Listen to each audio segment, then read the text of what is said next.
Hey, what's up guys? In this video we're going to be interviewing Smallant1. He's a really well-known Super Mario Odyssey speedrunner who does a lot of stuff on YouTube also with his tutorials and whatnot.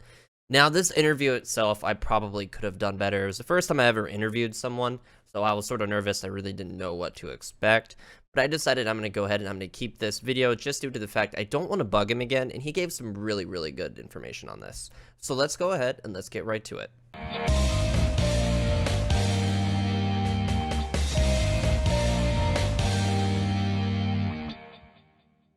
Tell us a little bit about Odyssey in your YouTube channel. I started speedrunning Odyssey on a whim. Someone from my Discord actually just went and basically told me, "Hey, you should start speedrunning this game. There's a tournament coming up." And so I entered the tournament with no experience and then started streaming practice of speedrunning Odyssey. And then I did that for a long time. It was like a month and a half after the game came out, I started, and then I went pretty hard. I was trying to be the best in the world for a little while at the most popular category, any percent, Well, which you was the hurt your speeding hand, most. right? You were Yeah, like out of the game for like a month because of your thumb or something.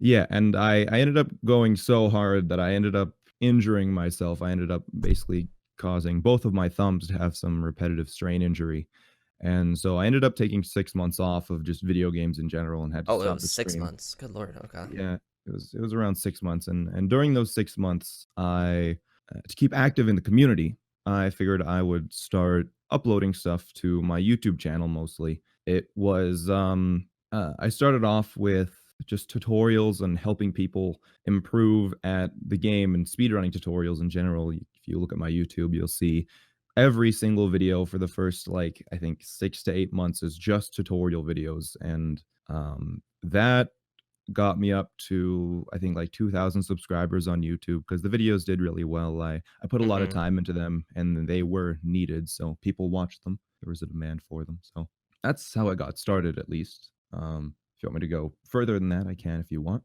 No, you're good with that. Then what was it that caught your eye about Odyssey? Um, with Odyssey, I'm not sure if really anything caught my eye.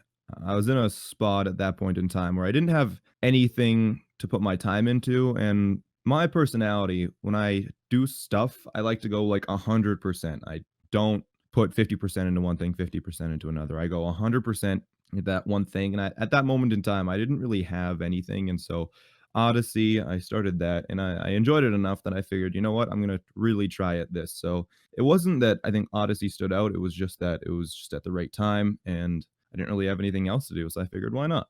Okay, yeah, that's fair enough.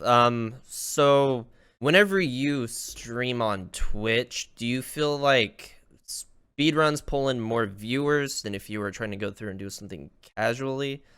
For me, in my situation, absolutely. My audience on Twitch is used to watching me do speedruns most of the time, and so that's what they have sort of come to expect is speedruns. So if I do a casual game from time to time, my viewership does go down, and the people who stay around are there for more my personality rather than the speedruns themselves. Yeah. But most of the time, since the channel grew, because I was doing speedruns and doing a lot of strange speedrun kind of challenges on Twitch. Yeah. Most of my audience do prefer the speedruns. Yeah, I agree. A lot of people actually they don't give their personality enough credit. Personality has a lot to do with streaming. So then here's a question that came from someone else in the chat last time I was talking to them. They said, "How do you deal with troublesome people in chat?"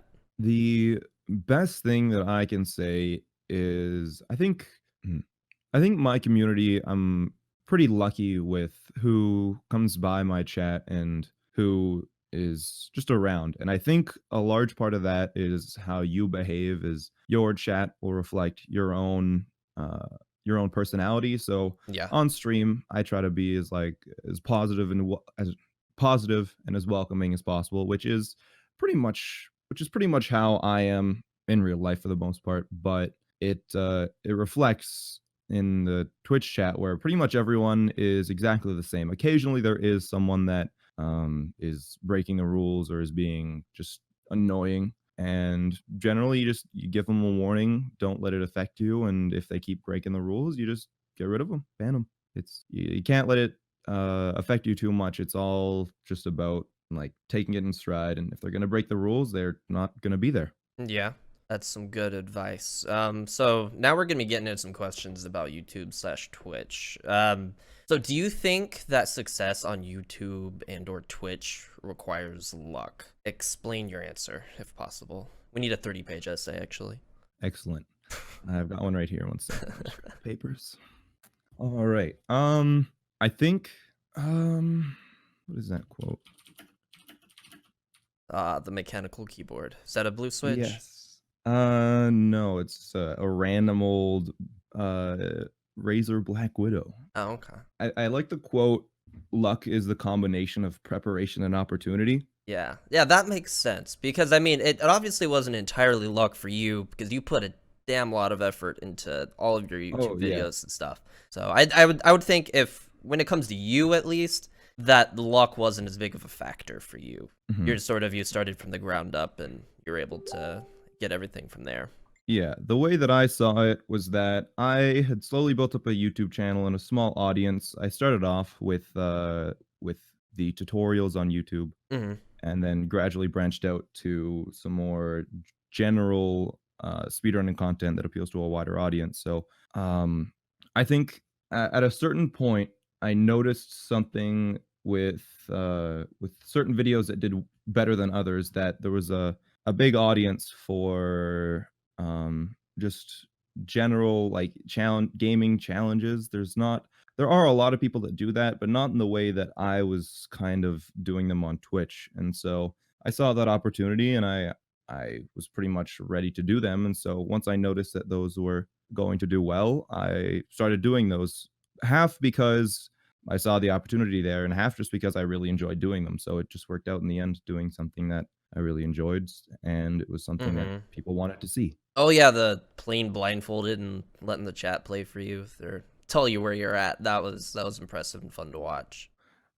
Yeah. So I think it's a matter of just I guess luck is sort of being at the right place at the right time, but also kind of being ready for whatever can happen to happen. So Yeah, yeah, I it can. it, it certainly does require some luck if you see it that way. So then, do you prefer YouTube over Twitch? You obviously have a pretty big following on both. Do you think both are needed to succeed? Well, I think certainly both aren't needed to succeed because there are people on one platform exclusively. Like there's certainly a lot of just exclusively Twitch streamers, there's a lot of exclusive YouTubers, Hmm. but being on both being on both platforms and diversifying a lot really helps. Especially if you're trying to grow on Twitch, because unless you're doing something incredible that stands out like a lot, like you are really good at a game that happens to blow up and you blow up with it on Twitch, Hmm. basically you're not going to see any amount of incredible success. Like with Super Mario Odyssey as an example, there were some runners that basically the world record contenders in Super Mario Odyssey. There was like 3, maybe 4 people that managed to build a modest following, I'd say. They're pretty sizable compared to a lot of people because they were the best at one of the most competitive speedrunning games in the entire world. Yeah.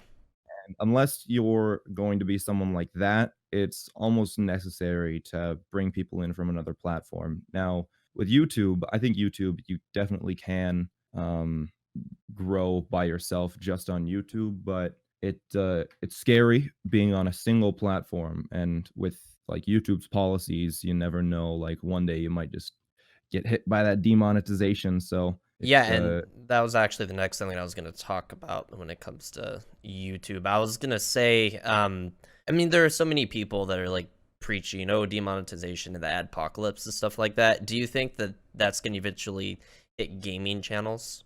I mean, it certainly has already. I know a few acquaintances of mine have complained about that at certain points in time, but for the most part, I think it will sort of.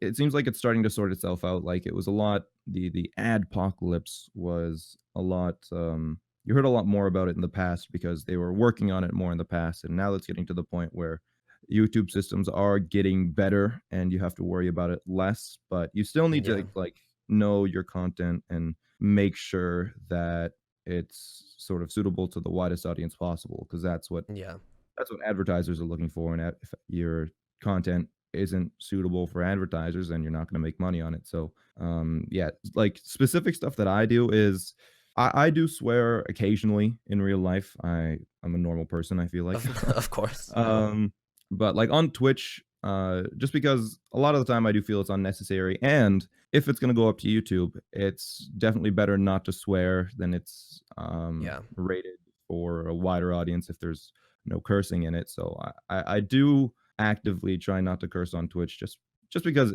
I mean it's probably being a good role model too because I do know that a lot Yeah. of younger people watch the stream as well. Yeah, and that's always good.